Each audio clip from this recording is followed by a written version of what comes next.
Hello, Aggies, and welcome to this week's edition of Aggie News. I'm Kayla Hare. And I'm Deja Garner. We all know what homecoming is for. The class of 1977 showed up to the greatest homecoming on earth and showed out. Reporter Armani Ross indulged in the experience and was able to capture some amazing memories. During last week's memorable homecoming week, North Carolina A&T's class of 1977 gathered at the clock tower this past Friday for a touching reunion, reminiscing on accomplishments within their class, recognizing the lives lost, and those who couldn't be there, along with serenading their old traditional Aggie chants. Down in our heart, oh, deep, deep, oh, down, down, deep down in our heart.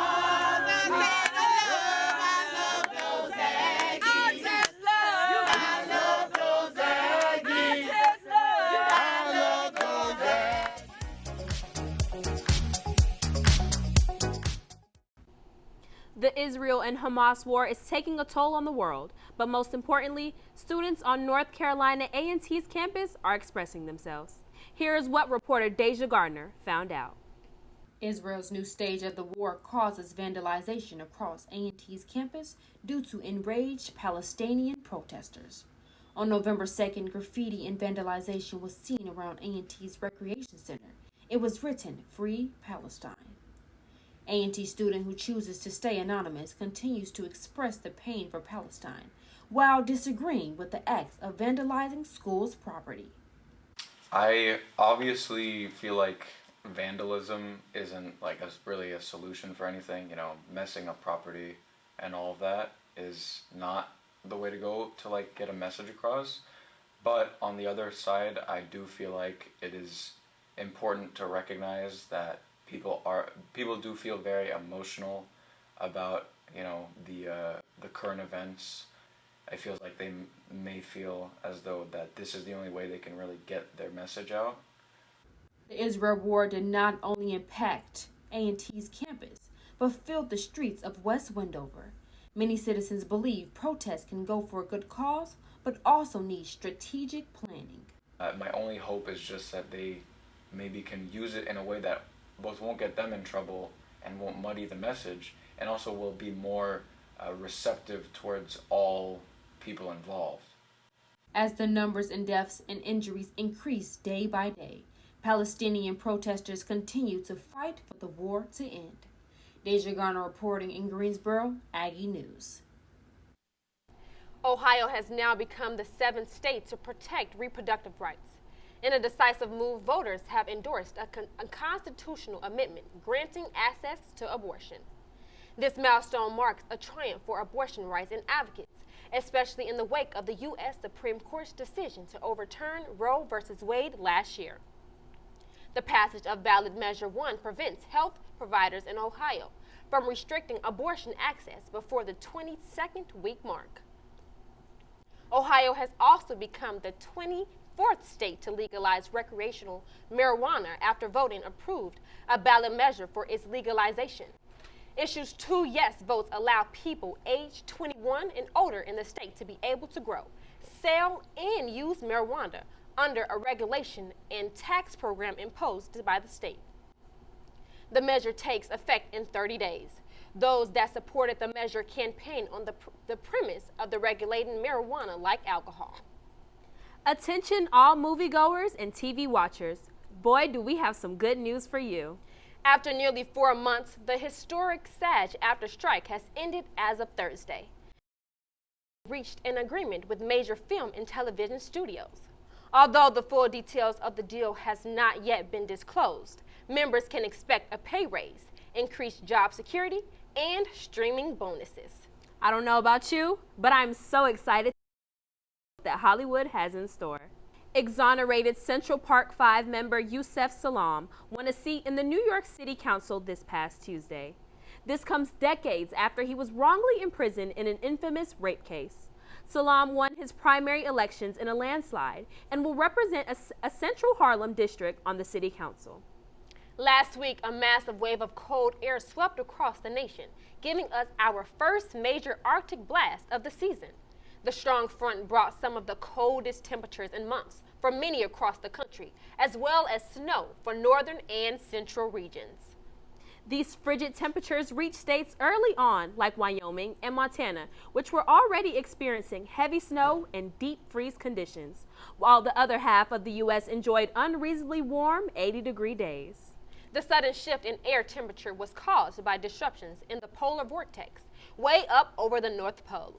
For context, the polar vortex is a large area of low pressure and cold air that surrounds both of the Earth's poles. Typically, when the polar vortex is strong, it allows the jet stream to move around the Earth in a circular shape. The jet stream is a fast-moving current of air that flows west to east in about 30,000 feet. It also steers much of the weather systems that we experience right here in the U.S.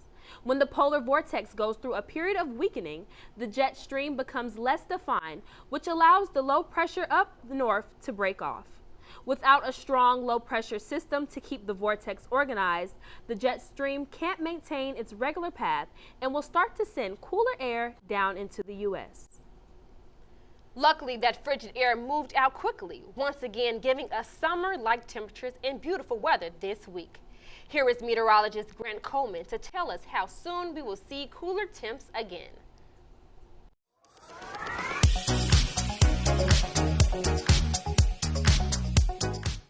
Thank you, Deja. And yes, we are going to be seeing some cooler temperatures here and actually in the next day or so. I'm meteorologist Grant Coleman giving you a look at your weekend forecast and what to expect as we have another cold front moving through the area. Now today, Friday, we have the beginning stages of that cold front. Temperatures are already down, and you can see that we're going to be going from 59 degrees early in the morning down to 46 by 10 p.m. So the temperature will be decreasing most of the day. Rain is going to be prevalent throughout. And that humidity is going to be pretty high. Looking at your weekend forecast, Saturday we'll get a break from the showers, but getting into Sunday here, you can see 80% chance for showers as we get into that part of the weekend. Going into the rest of the week, though, the weather is going to clear up with mostly sunny skies. Tuesday and Wednesday with temperatures starting to climb back up, but still having some chillier nighttime temperatures. And now over to Colin Avery for your sports update. Man, we surely had some great weather from homecoming. I'm Colin Avery with sports. We'll start by recapping the Aggies' homecoming game and previewing this week's game against Rhode Island.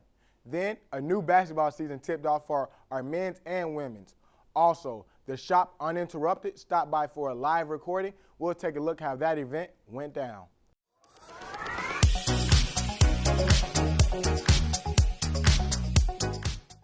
The Aggies tried to pull off a comeback win for homecoming like they did last year, but fell short this year 42-32 to the Townsend Tigers. Despite the loss, the Aggies put up their best offensive performance of the season. The offense racked up a total of 466 total yards, passing for a season-high 248. Running back Kenji Christian had a day on the ground, rushing for $140 and 3 touchdowns. The next game for the Aggies is against 4-5 Rhode Island.